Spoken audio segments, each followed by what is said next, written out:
fantastic fairy tale.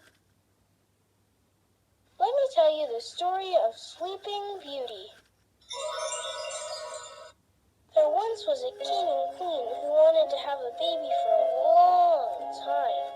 When they finally had a baby girl, they threw a big party and invited 7 fairies in the kingdom. They each presented special presents for the new princess. The first fairy gave the princess the gift of beauty. One by one, the other fairies gave her the gift of singing, dancing, playing music, and more. But the king and queen had forgotten one thing. The 8th fairy had not been invited.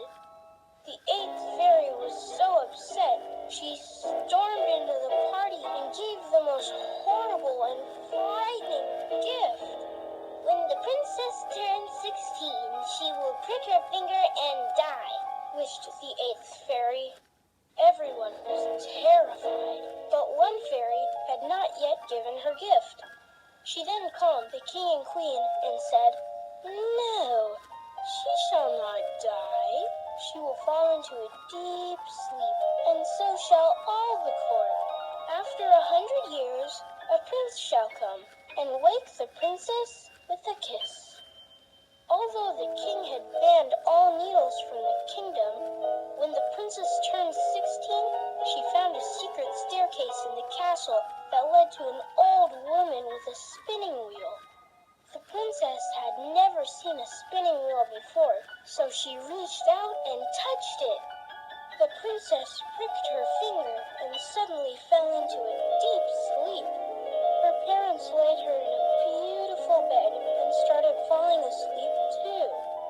It took 100 years for a young prince to find the castle, which was almost hidden by overgrown thorny roses. The noble prince cut through the hedges until he found the sleeping princess. He kissed the sleeping beauty, and when she awoke, they fell in love. The bad fairy's spell was finally broken. Everyone woke up, and the prince and princess lived happily ever after. Did you like that story? Do you think the king and queen did the wrong thing by not inviting the 8th fairy?